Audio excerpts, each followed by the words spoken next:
Good evening. EMCSC channel में आपका स्वागत है। आई होप आप लोग अच्छे होंगे और अदर सब्जेक्ट की तरह साइंस भी आप लोग एंजॉय के साथ पढ़ रहे होंगे। और अब आप लोगों को साइंस का क्वेश्चन सॉल्व करने में कोई प्रॉब्लम नहीं हो रही होगी, क्योंकि हम लोग कई चैप्टर्स साइंस के पढ़ चुके हैं और मैं उम्मीद करती हूँ कि उन सारे चैप्टर से जो भी क्वेश्चन आएंगे आप लोग आसानी से सॉल्व कर पाएंगे। उन सारे चैप्टर्स के आपके सारे कॉन्सेप्ट क्लियर हो गए होंगे और अब आप लोगों को कोई भी दिक्कत नहीं हो रही होगी। तो इसी क्रम में हम आज के चैप्टर्स को स्टार्ट करते हैं। आज का जो टॉपिक है वो हमारा पादप हार्मोन से है। पादप हार्मोन्स मतलब पौधों में जो क्रियाएं होती हैं वो किसके कारण होती हैं, उनमें जो वृद्धि होता है या उनमें क्षरण होता है, उनमें रोग लग जाते हैं, ये सारी क्रियाएं जो है पादप हार्मोन्स के अंतर्गत आते हैं। तो पादप हार्मोन्स का हम आज क्वेश्चन डिस्कस करेंगे। उसमें पहला क्वेश्चन देखते हैं। पहला, निम्नलिखित कथनों पर विचार कीजिए। पहला ऑप्शन है, पादप हार्मोन्स विशेष जटिल कार्बनिक रासायनिक पदार्थ है जो पौधों की विभिन्न क्रियाओं का नियंत्रण व समन्वय करती है। तो दूसरा है, पादप हार्मोन्स को 3 वर्गों में बांटा गया है। उपर्युक्त में से कौन से कथन सत्य है? केवल पहला, केवल दूसरा, 1 व 2, दोनों, ना तो 1 ना तो 2। तो आपको बताना है कि कौन से इसमें सत्य हैं। तो जल्दी से कमेंट कीजिए कौन सा ऑप्शन आपका राइट हो जाएगा। तो पहला देखते हैं। पहला बोल रहा है कि पादप हार्मोन्स विशेष जटिल कार्बनिक रासायनिक पदार्थ है जो पौधों की विभिन्न क्रियाओं को नियंत्रण व समन्वय करता है। तो ये आपका ऑप्शन ये फर्स्ट जो है ये सही है, क्योंकि पादप हार्मोन्स जो होते हैं वो विशेष जटिल कार्बनिक रासायनिक पदार्थ होते हैं और ये पौधों की विभिन्न क्रियाओं को नियंत्रण और समन्वय भी करते हैं। और इसमें जो है पौधों की वृद्धि, पतझड़, पुष्पों का बनना, फल वृद्धि, ये सब जो है हार्मोन्स के कारण ही होता है। तो आपका पहला ऑप्शन राइट हो गया। सेकंड है, पादप हार्मोन्स को 3 वर्गों में बांटा गया है। तो पादप हार्मोन्स को 3 नहीं 4 वर्गों में बांटा गया है और कहीं कहीं ये 5 भी हो जाता है। तो 4 हार्मोन्स जो है यहाँ पे 3 नहीं 4 हार्मोन 4 वर्ग होगा। तो इसमें जो पहला है वो ऑक्सिन्स है, दूसरा जिब्रेलिन्स है, तीसरा साइटोकाइनिन्स है और चौथा जो है वृद्धि रोधक है। और कहीं कहीं पे 5वां भी इसमें दे देता है, वो एथिलीन को दे देता है। तो कहीं ऑप्शन में जिस हिसाब से रहेगा उसी हिसाब से आप उसको राइट करेंगे। किसी बुक में 5 देता है, किसी बुक में 4 देता है, लेकिन मोस्टली जो होते हैं वो 4 हार्मोन्स होते हैं, ऑक्सिन्स, जिब्रेलिन्स, साइटोकाइनिन्स और वृद्धि रोधक। ओके, तो आपका कौन सा ऑप्शन राइट हो जाएगा? जल्दी से कमेंट कीजिए। आपका ऑप्शन नंबर केवल पहला राइट हो जाएगा, दूसरा गलत हो गया। पादप हार्मोन्स 4 वर्गों में बांटा गया। ओके, नेक्स्ट क्वेश्चन देखते हैं। हार्मोन्स शब्द का सर्वप्रथम प्रयोग किसने किया था? आपको बताना है कि हार्मोन शब्द का सर्वप्रथम प्रयोग किसने किया था। पहला ऑप्शन है रॉबर्ट हिल, दूसरा है स्टर्निंग, थर्ड है 1 व 2 दोनों, फोर्थ है ना तो 1 ना तो 2। तो जल्दी से कमेंट कीजिए कौन सा ऑप्शन आपका राइट हो जाएगा। पादप हार्मोन शब्द का सर्वप्रथम प्रयोग किसने किया था? तो जो हार्मोन्स होता है ये पौधों की वृद्धि कुछ विशेष प्रकार के रासायनिक पदार्थों को नियंत्रित करता है। और पादप हार्मोन्स जो होता है इसका सबसे पहले प्रयोग जो 1906 ईस्वी में स्टर्लिंग ने किया था। और इन्हें वृद्धि नियंत्रक पदार्थ भी कहते हैं। हार्मोन को वृद्धि नियंत्रण पदार्थ भी कहते हैं। इसका प्रयोग सबसे पहले कौन किया था? 1906 ईस्वी में स्टर्लिंग ने किया था। ओके, और वेंट के अनुसार जो है, एक वैज्ञानिक है वेंट, उन्होंने 1928 में बताया कि वृद्धि नियंत्रण पदार्थों की अनुपस्थिति में वृद्धि नहीं होती है। तो आपका ऑप्शन नंबर सेकंड जो है ये राइट हो गया। हार्मोन शब्द का प्रयोग जो है स्टर्लिंग ने किया था। ओके, नेक्स्ट देखते हैं।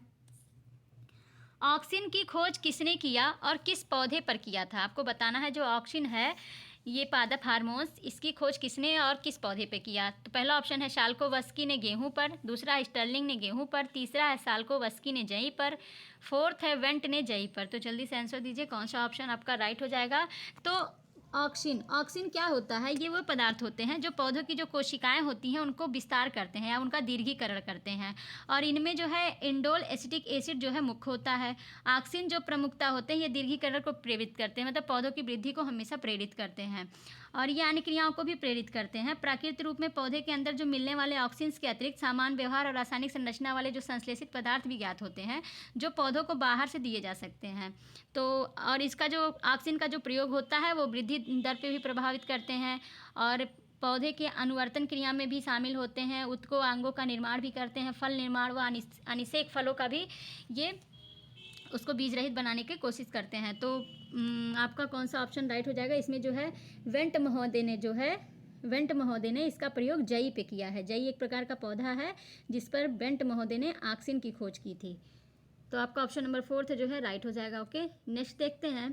कौन सा हार्मोन्स फल, फूल एवं पत्तियों आदि के असामयिक रूप से पौधों से गिरने पर नियंत्रण करते हैं? आपको बताना है कि कौन से हार्मोन्स हैं जो फल फूल और पत्ती को असामयिक मतलब जो बिना टाइम के ही गिर जाते हैं पौधों से, वो उसका कौन सा नियंत्रण, कौन सा हार्मोन्स नियंत्रण करता है। तो पहला ऑप्शन है जिब्रेलिन, सेकंड है ऑक्सिन्स, थर्ड है साइटोकाइनिन्स, फोर्थ है उपर्युक्त सभी। तो जल्दी से बताइए कौन सा ऑप्शन आपका राइट हो जाएगा, कौन सा हार्मोन्स है जो फल फूल और पत्तियों को असामयिक रूप से पौधों से गिरने में नियंत्रण करता है। तो आपका ऑप्शन नंबर सेकंड जो है राइट हो जाएगा। ऑक्सिन्स जो होता है ये पौधों को फल फूल पत्तियों को मतलब बिना समय से गिरने से रोकता है, और ये जो है पौधे के प्रारूप कोशिकाओं का दीर्घीकरण का भी काम करता है, फल निर्माण भी करता है, पत्ती फलों आदि का जो विगलन होता है उसको भी रोकने का कार्य करता है। ओके, तो आपका ऑप्शन नंबर सेकंड जो है राइट हो गया। ओके, नेक्स्ट देखते हैं, निम्न में से कौन ऑक्सिन्स में शामिल है। आपको बताना है इनमें से कौन है जो ऑक्सिन्स में शामिल है। IAA indole 3 acetic acid, IPA indole propionic acid, PPA phenyl acetic acid, उपर्युक्त सभी। तो जल्दी से आंसर बताइए कौन सा ऑप्शन आपका राइट हो जाएगा, इसमें से कौन सा ऑप्शन आपका राइट होगा। तो ऑक्सिन्स क्या होते हैं, अभी मैंने बताया कि ऑक्सिन्स जो होते हैं वो पदार्थ होते हैं जो कोशिकाओं में दीर्घीकरण प्रक्रिया को प्रेरित करते हैं, और इसमें जो बाहर से जो तत्व दिए जाते हैं, जो संश्लेषित पदार्थ हैं जो बाहर से इनको पौधों को दिए जाते हैं, उनमें जो है वो IAA है। IAA मतलब इंडोल 3 एसिटिक एसिड है, और बीटा NNA है, बीटा NAA है मतलब नेफ्थलीन एसिटिक एसिड है। 2,4,2,4-D है, इसका जो होता है 2,4 डाइक्लोरोफेनॉक्सी एसिटिक एसिड होता है।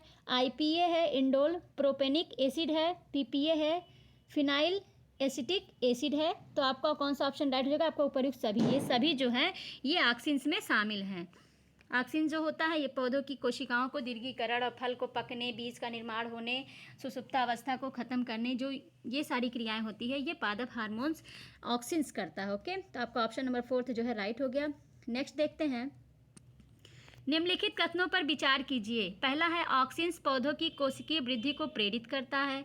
सेकंड है प्रकाश गुरुत्वाकर्षण आदि के प्रभाव से जड़ तनों में होने वाले अनुवर्तन क्रियाएं ऑक्सिन्स की सांद्रता पर नियंत्रित होती है। आपको बताना है उपर्युक्त में से कौन से कथन सत्य हैं, केवल पहला, केवल दूसरा, ना तो एक ना तो दो, एक और दो दोनों। तो जल्दी से बताइए कौन सा ऑप्शन आपका राइट हो जाएगा। आप लोगों को अब दिक्कत नहीं हो रहा होगा, ऑक्सिन्स हार्मोन्स के बारे में आपको पता चल गया होगा। तो ऑक्सिन्स जो होता है ये पौधों की कोशिकीय वृद्धि को प्रेरित करता है, ये आपका राइट है।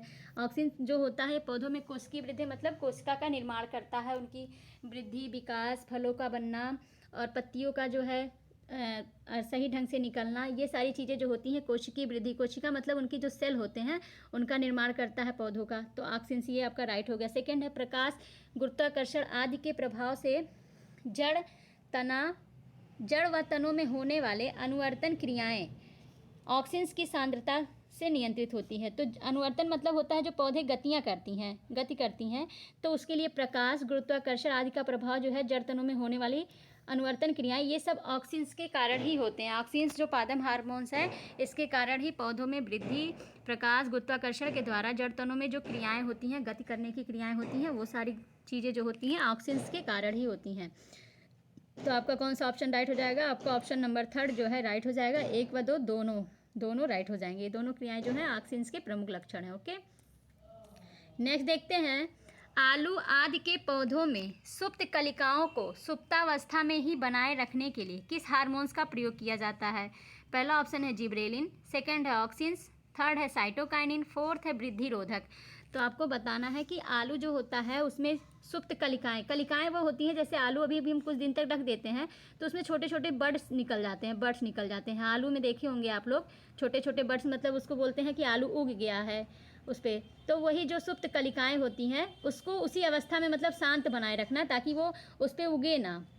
तो किस हार्मोन्स का प्रयोग करते हैं कि वो अपनी सुप्तावस्था में ही रहे, उसका विकास ना हो, बस जैसे है वैसे ही रहे आलू। तो पहला ऑप्शन है जिब्रेलिन, सेकंड है ऑक्सिन, थर्ड है साइटोकाइनिन, फोर्थ है वृद्धि रोधक। तो जल्दी से बताइए कौन सा ऑप्शन आपका राइट हो जाएगा। तो ये ऑक्सिन्स जो होता है ना, ऑक्सिन्स कलिकाओं की वृद्धि में अवरोध उत्पन्न करता है, और इसमें आप आलू को देखते हैं, आलू को संचय करने के लिए इसी का ही उपयोग किया जाता है, जिससे इसमें ये सुप्त कलिकाएँ ना विकसित हो पाएँ। ओके, तो आपका ऑप्शन नंबर सेकंड जो है ये राइट हो जाएगा, ऑक्सिन्स। नेक्स्ट देखते हैं, जिब्रेलिन्स की खोज किस वैज्ञानिक ने की थी। आपको बताना है जिब्रेलिन की खोज किस वैज्ञानिक ने किया था। कुरोसावा, याबुता, सुमुकी, उपर्युक्त सभी। तो जल्दी से आंसर बताइए कौन सा ऑप्शन आपका राइट हो जाएगा। तो जिब्रेलिन जो होता है इसके प्रभाव से जो तने में पर्व संधियाँ होती हैं वो लंबे हो जाते हैं। पर्व संधियाँ मतलब जहाँ से शाखाएं निकलती हैं, जैसे ऐसे आपने पौधा देखा होगा, ऐसे पौधा होता है तो यहाँ पे जो होते हैं ऐसे ऐसे शाखाएं इसके निकलते हैं ना, तो इसी को पर्व संधियाँ बोला जाता है। ऐसे पौधे में जो शाखाएं निकलती हैं जहाँ से, वो पर्व संधियाँ बोली जाती हैं। और यहाँ से पत्ते भी निकलते हैं पर्व संधि से ही, तो इनके प्रभाव से जो है तने में पर्व जो होते हैं लंबे हो जाते हैं। और इसमें इसके अतिरिक्त जो पत्तियाँ होती हैं उसका फलक बढ़ जाता है। पत्ती मतलब आप साइज ऐसे देखे होंगे, पत्ती का ऐसे करके डिज़ाइन होता है, तो ये जो साइज़ है ये सब साइज़ उनके बढ़ जाते हैं, मतलब छोटी पत्ती के बजाय बड़े पत्ते होने लगते हैं। ये सब जिब्रेलिन के कारण ही होते हैं। और पौधों की मोटाई भी इनसे संबंधित है। और तो जिब्रेलिन की जो खोज है वो कुरोसावा नामक वैज्ञानिक ने सन 1926 में किया था। कुरोसावा नामक वैज्ञानिक ने 1926 ईस्वी में किया था।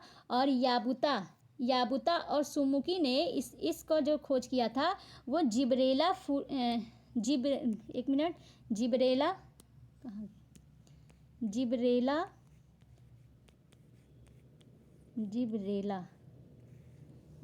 फूजी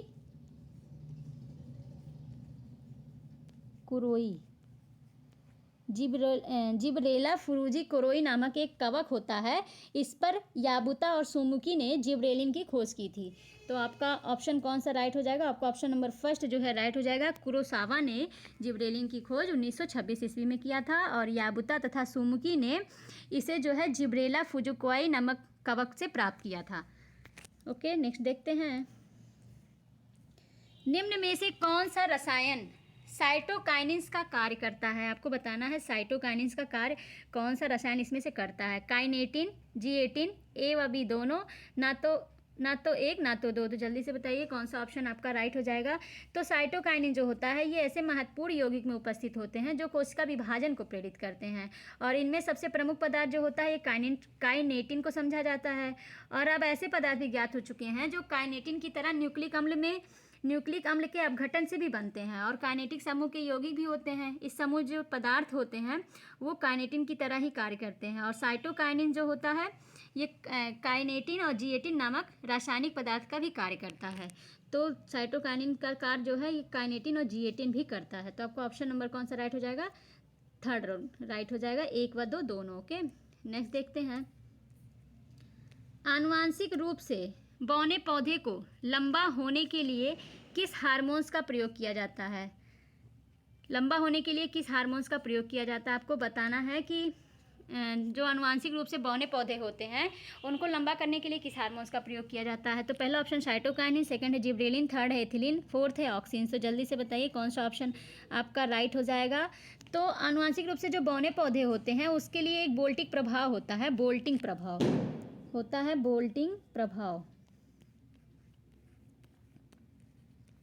एक बोल्टिंग प्रभाव होता है जिसके द्वारा जो 2 वर्ष में होने वाले पौधे हैं वो 1 वर्ष में हो जाते हैं और जो पौधे छोटे होते हैं वो लंबे हो जाते हैं। और ये जो है प्रसुप्ति भंग कर देते हैं और बीजों के अंकुरण में सहायक होते हैं। तो आपका ऑप्शन नंबर ये जो है जिब्रेलिन, ये राइट हो जाएगा। जिब्रेलिन के द्वारा ही एक बोल्टिंग प्रभाव किया जाता है। जो प्रयोग है उसके द्वारा 2 वर्ष में होने वाले पौधे 1 वर्ष में हो जाते हैं और नाटे पौधे जो होते हैं ये लंबे हो जाते हैं। तो आपका ऑप्शन नंबर सेकंड जो है राइट है। नेक्स्ट देखते हैं। कोशिका विभाजन को उत्प्रेरित करने वाला हार्मोन्स है। कोशिका विभाजन को कौन उत्प्रेरित करता है। पहला ऑप्शन जिब्रेलिन, सेकंड है साइटोकाइनिन, थर्ड है ऑक्सिन्स, फोर्थ है उपर्युक्त सभी। तो जल्दी से बताइए कौन सा ऑप्शन आपका राइट हो जाएगा। अभी मैंने बताया तो ये जो आपका ऑप्शन नंबर सेकंड है साइटोकाइनिन, ये राइट हो जाएगा क्योंकि ये पौधों में ऐसे महत्वपूर्ण यौगिक होते हैं जो कोशिका विभाजन को प्रेरित करते हैं। और इनमें जो सबसे प्रमुख पदार्थ होता है वो काइनेटिन को समझा जाता है। और अब ऐसे पदार्थ ज्ञात हो चुके हैं जो काइनेटिन की तरह न्यूक्लिक अम्लों के अपघटन से भी बनते हैं और ये काइनेटिन समूह के ही यौगिक होते हैं। इस समूह के जो पदार्थ होते हैं वो काइनेटिन की तरह भी कार्य करते हैं और साइटोकाइनिन्स भी इनको कहा जाता है। और साइटोकाइनिन जो होते हैं ये काइनेटिन और जी18 नामक रसायन की तरह भी वर्क करते हैं। तो आपका कोशिका विभाजन को प्रेरित करने वाला हार्मोन्स कौन सा हो जाएगा, साइटोकाइनिन। ओके, नेक्स्ट देखते हैं। अंगूरों का आकार एवं बच्चों की लंबाई बढ़ाने में किस पादप हार्मोन्स का प्रयोग किया जाता है। आपको बताना है अंगूरों का आकार और ये बच्चों नहीं, गुच्छों होता है। अंगूर में गुच्छा पाया जाता है ना, आप लोग ने देखे होंगे कि अंगूर गुच्छों में होते हैं। तो ये गुच्छों की जो लंबाई बढ़ाने के लिए किस पादप हार्मोन्स का प्रयोग किया जाता है? साइटोकाइनिन, एथिलीन, जिब्रेलिन, उपर्युक्त सभी। तो जल्दी से बताइए कौन सा ऑप्शन आपका राइट हो जाएगा। तो आपका ऑप्शन नंबर थर्ड जो है ये राइट हो जाएगा। जिब्रेलिन का जो प्रयोग करते हैं ये अंगूरों का आकार और गुच्छा की लंबाई बढ़ाने में किया जाता है। तो आपका ऑप्शन नंबर थर्ड जो है राइट हो गया, जिब्रेलिन। नेक्स्ट देखते हैं, एथिलीन के प्रमुख कार्य हैं। आपको बताना है कि इसमें से एथिलीन के कौन कौन से कार्य हैं। पहला ऑप्शन यह फलों को पकाने वाला हार्मोन्स है। सेकंड है यह मादा पुष्पों की संख्या में वृद्धि करते हैं। तीसरा है यह तने की लंबाई में वृद्धि रोधक का कार्य करते हैं। आपको कूट में बताना है कौन से सत्य हैं। केवल दूसरा, केवल पहला दूसरा, केवल पहला तीसरा, पहला दूसरा तीसरा पहला दूसरा तीसरा। यहाँ पे एक ऑप्शन यहाँ गलत हो गया है, पहला दूसरा तीसरा आपको बताना है। तो जल्दी से आंसर बताइए कौन सा ऑप्शन आपका राइट हो जाएगा। तो ये फलों, पहला दे रहा है कि फलों को पकाने वाला हार्मोन्स है, तो ये आपका राइट है। एथिलीन जो होता है ये कच्चे फलों जैसे केला, आम, संतरा आदि को जल्दी पका देने में सहायता करता है, इसीलिए इसे फल पकाने वाला हार्मोन्स भी कहते हैं। और यह जो होता है एथिलीन जो होता है यह पत्तियों, फूलों और फलों के विगलन परत के निर्माण को भी उत्तेजित करता है। और ये तने की लंबाई में भी वृद्धि रोधक होती है, उसकी मोटाई और व्यास को बढ़ाने तथा गुरुत्वानुवर्तन गति को नष्ट करने का कार्य भी करता है। कि मतलब पौधे जो हैं उसकी लंबाई बहुत ज़्यादा ना हो, एक बैलेंस में बनी रहे। पौधे की साइज़ जो भी होती है, उनकी तनों की जो मोटाई होती है, उनकी जो पत्तियों की साइज़ होती हैं अपने साइज़ में ही रहे, उनको रोकने का भी कार्य एथिलीन के द्वारा ही किया जाता है। और दूसरा है यह मादा पुष्पों की संख्या में वृद्धि करते हैं। तो ये मादा पुष्पों की संख्या में वृद्धि करते हैं और नर पुष्पों की संख्या को कम कर देते हैं। तो मादा मतलब जो फीमेल पार्ट होते हैं उसको वृद्धि कर देते हैं, और जो नर मतलब मेल पार्ट जो होते हैं उनको कम कर देते हैं। तो आपका तीनों ऑप्शन इसमें राइट हो गया। तो कौन सा कूट आपका सही हो जाएगा? आपका ऑप्शन नंबर फोर्थ जो है राइट हो जाएगा, पहला, दूसरा और तीसरा। ओके, नेक्स्ट देखते हैं, पत्तियों, फूलों एवं फलों में विगलन परत के निर्माण को कौन सा हार्मोन्स उत्तेजित करता है? तो जल्दी से बताइए कौन सा ऑप्शन हो जाएगा। अभी मैंने डिटेल में बताया। तो पहला ऑप्शन है एथिलीन, सेकंड है जिब्रेलिन, थर्ड है एक व दो दोनों, फोर्थ है ना तो एक ना तो दो। जल्दी से कमेंट कीजिए कौन सा ऑप्शन आपका राइट हो जाएगा। पत्तियों, फूलों और फलों के विगलन परत के निर्माण में कौन सा यौगिक सहायक होता है? तो आपका ऑप्शन नंबर फर्स्ट जो है राइट हो जाएगा। एथिलीन जो होता है ये पत्तियों के फूलों, फलों और विगलन परत के निर्माण को उत्तेजित करता है। विगलन परत मतलब जो पत्तियां पक जाती हैं उसके बाद एक रोग होता है ये, जो फल, फूल और पत्तियां समय से पहले गिरने लगते हैं। विगलन जो है ऐसा रोग है जो समय से पहले पत्तियां, फूल, फल पौधों से टूट के अलग हो जाते हैं या गिरने लगते हैं। तो ये एथिलीन जो है इसको उत्तेजित करता है, या एथिलीन उसको रोकने का काम करता है। तो आपका ऑप्शन नंबर सेकंड जो है ये राइट हो जाए, फर्स्ट जो है राइट हो जाएगा, एथिलीन। ओके, नेक्स्ट देखते हैं, निम्न में से कौन सा हार्मोन लिंग निर्धारण में महत्वपूर्ण होते हैं? एथिलीन, जिब्रेलिन, एक व दो दोनों, ना तो एक ना तो दो। तो आपको बताना है कौन से हार्मोन्स हैं जो लिंग निर्धारण में महत्वपूर्ण होते हैं।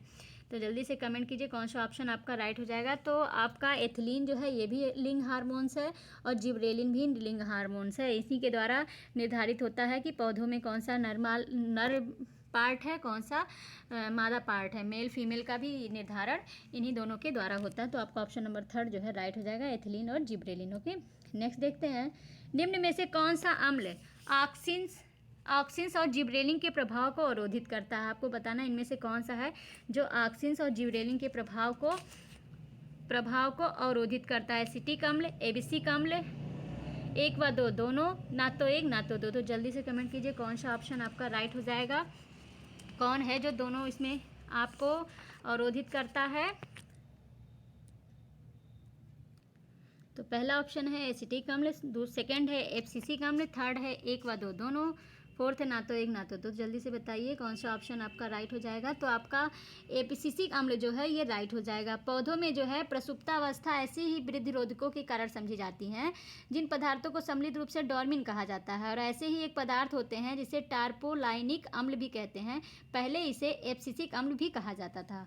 और ये जो होते हैं बहुत से पौधों में पार्श्वकलिकाएँ की प्रसुप्तावस्था के लिए उत्तरदायी माना गया है, और यह पदार्थ जो है ऑक्सिन तथा जिब्रेलिन के प्रभाव को अवरोधित करता है। तो आपका ऑप्शन नंबर कौन सा राइट है? आपका ऑप्शन नंबर सेकंड जो है राइट हो जाएगा, एब्सिसिक अम्ल। ओके, एब्सिसिक ये राइट हो जाएगा। नेक्स्ट देखते हैं, दीप्त कलिका शब्द का सर्वप्रथम प्रयोग किसने किया था? आपको बताना है दीप्त कलिका शब्द का सर्वप्रथम प्रयोग किसने किया था? गार्नर, एलार्ड, एक व दो दोनों, ना तो एक ना तो दो। तो जल्दी से कमेंट कीजिए कौन सा ऑप्शन आपका राइट हो जाएगा। तो दीप्त कलिका क्या होता है? जो पौधे के फलने फूलने, वृद्धि और प्रजनन तथा उनके जो भौगोलिक वितरण होते हैं वो प्रकाश की अवधि का प्रभाव डालते हैं, मतलब प्रकाश की अवधि का उस पर प्रभाव पड़ता है।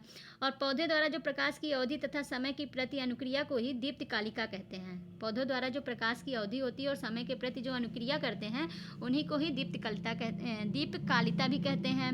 और दिन या रात में परिवर्तनों के कारण कार्य की अनुक्रियाएं ही दीप्त कालिता कहलाती हैं। और जो दीप्त कालिता है इसका शब्द जो सर्वप्रथम किए थे वो गार्नर और एलार्ड दोनों ने किया था सन 1920 में किया था।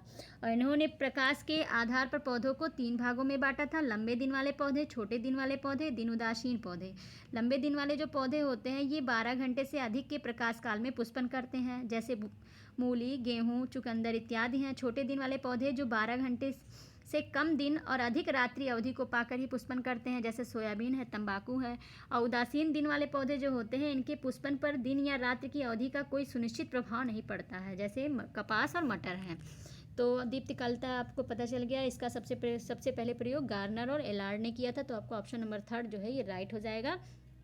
नेक्स्ट देखते हैं, प्रकाश के आधार पर पौधों को विभाजित किया गया है। पहला ऑप्शन लंबे दिन वाले पौधे, सेकंड है छोटे दिन वाले पौधे, थर्ड है दिन उदासीन पौधे, फोर्थ है उपर्युक्त सभी। तो अभी मैंने आपको बता दिया कि प्रकाश के आधार पर पौधों को 3 वर्गों में बांटा गया है, लंबे दिन वाले पौधे, छोटे दिन वाले पौधे, दिन उदासीन पौधे।